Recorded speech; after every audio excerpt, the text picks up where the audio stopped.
Okay, this book is called Volcanoes by Seymour Simon.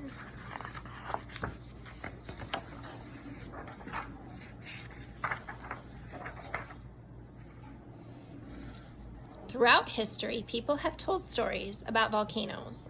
The early Romans believed in Vulcan, their god of fire. They thought that Vulcan worked at a hot forge, striking sparks as he made swords and armor for the other gods. It is from the Roman god Vulcan that we get the word volcano. Okay, so think back this week to the Greek god for fire, who worked at the forge and made swords and armor for the Greeks. Who would that god be? So that would be Hephaestus. Yes, so different cultures have different gods for their volcano. The early Hawaiians told legends of the wanderings of Pele, their goddess of fire. Pele was chased from her home by her sister Namaka, goddess of the sea. Pele moved constantly from one Hawaiian island to another. Finally, Pele settled in a mountain called Kilauea on the big island of Hawaii. Even though the islanders tried to please Pele, she burst forth every few years. Kilauea is still an active volcano. So there's the picture of that volcano.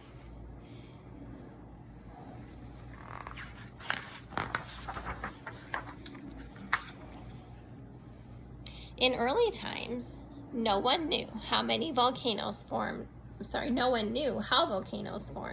or why they spouted fire. In modern times, scientists began to study volcanoes. They still don't know all the answers, but they know much more about how a volcano works. Our planet is made up of many layers of rock. The top layers of solid rock are called the crust. Deep beneath the crust, it is so hot that some rock melts. The melted or molten rock is called magma. Volcanoes are formed by cracks or holes that poke through the Earth's crust. Magma pushes its way up through the cracks. This is called a volcanic eruption.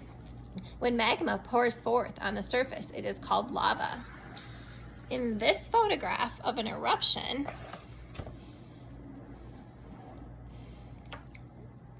you can see great fountains of boiling lava forming fiery rivers and lakes. As lava cools, it hardens to form rocks.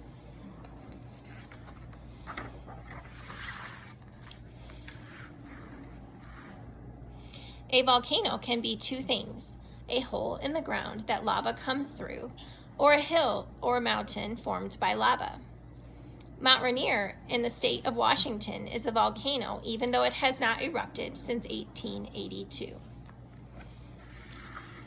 Not far from Mount Rainier, top right, is Mount St. Helens, bottom left.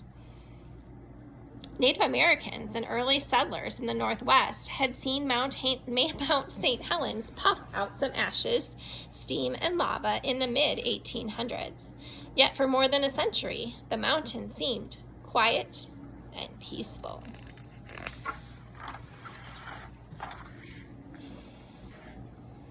In March 1980, Mount St. Helens awakened from its long sleep.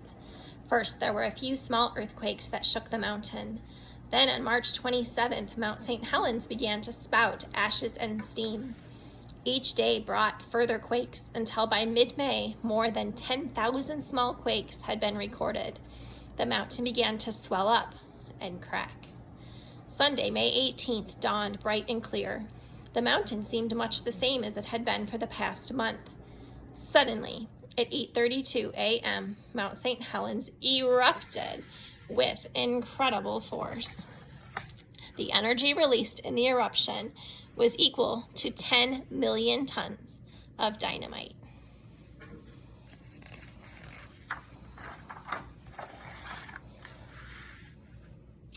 The eruption of Mount St. Helens was the most destructive in the history of the United States. 60 people lost their lives as hot gases, rocks, and ashes covered an area of 230 square miles. Hundreds of houses and cabins were destroyed, leaving many people homeless. Miles of highways, roads, and railways were badly damaged. The force of the eruption was so great that entire forests were blown down like rows of matchsticks. So if you can see in that picture, was a forest, and all the trees are now laying on the ground there. Compare the way Mount St. Helens looked before and after the eruption. The entire top of the mountain was blown away. In its place is a huge volcanic crater. In 1982, the mountain and the area around it were dedicated as the Mount St. Helens National Volcanic Monument. Visitor centers allow people to view the volcano's astonishing power. Volcanoes don't happen just anywhere, any place. The Earth's crust is broken into huge sections like a giant cracked eggshell. The pieces of crust are called plates. The United States, Canada, and Mexico, and part of the North Atlantic Ocean are all on the North American plate. Almost all volcanoes in the world erupt in places where two plates meet. Down the middle of the North Atlantic Ocean, two plates are slowly moving apart. So I think from looking at this, so here is the ocean. Okay, so I'm thinking we're right in here maybe, where the plates are moving apart. You see the arrows going away from each other? So I'm thinking that might be, because this would be the North Atlantic plate. Here's the United States. Michigan would be right here. Hot magma pushes up between them.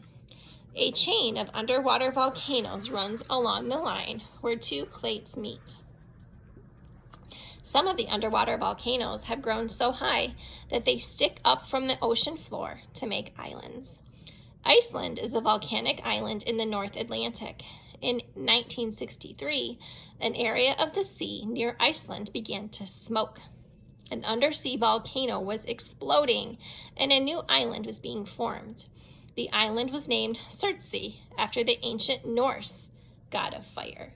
So this would be the god of fire for the Vikings, just like we've talked about for the Greeks and the Romans and also the Hawaiians. Okay, we'll come back to this picture in a minute. 10 years after the explosion that formed Surtsey, another volcano erupted near Iceland. It was off the south coast of Iceland on the island of Heimaey. Within 6 hours of the eruption, more than 5,000 people were taken off the island to safety. After 2 months, hundreds of buildings had burned down, and dozens more had been buried in the advancing lava. Does that remind anybody of the volcano that appeared in the backyard in Mexico? Kind of seems like the same thing, doesn't it? Then the volcano stopped erupting. After a year's time, the people of Heimaey came back to reclaim their island with its new 735-foot volcano. So now we know what we're looking at on this page over here. So the volcano is here in the background, and this would be a church and part of their village.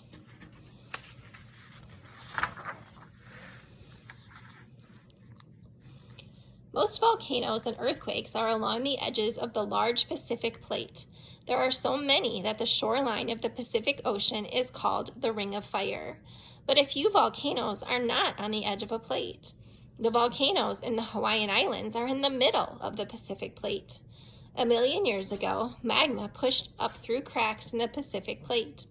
Over the years, eruption followed eruption. Little by little, thin layers of lava hardened, one on top of another. Thousands of eruptions were needed to build mountains high enough to reach from the deep sea bottom and appear as islands. The largest Hawaiian volcano is Mauna Loa. It is 70 miles long and rises 30,000 feet from the ocean floor. It is still growing.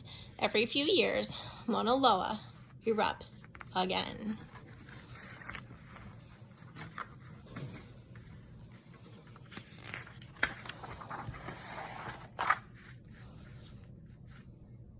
Hawaiian volcano lava usually bubbles out quietly, let me get that straight, to form rivers or lakes, or spouts a few hundred feet in the air in a fiery fountain. Hawaiian volcanoes erupt much more gently than did Surtsey or Mount St. Helens. Only rarely does a Hawaiian volcano throw out rock and high clouds of ash. So it sounds like Hawaiian volcanoes don't explode. So think about, what does that tell you? What kind of volcanoes those are? Maybe what kinds of rocks would form from the lava? And also, is the lava in Hawaii, would that be thick lava or thin lava?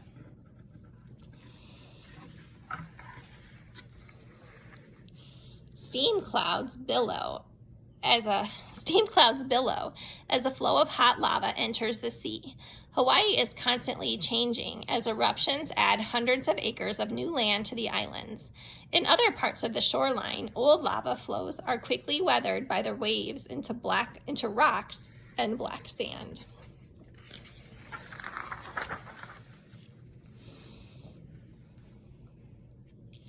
So there's a picture there. Let's see if we can figure out what that is a picture of. Hawaiian lava is thin and flows quickly. I bet most of you had figured that out. In some lava rivers, speeds as high as 35 miles per hour have been measured. In an eruption in 1986, a number of houses were threatened by the quick-moving lava. Firefighters sprayed water on the lava to slow down its advance. So you can see the lava right there. And this would be, I'm guessing, a house that was threatened by the lava. So you can see here's the lava cooling and how close it got to that house there, maybe even some more right in here.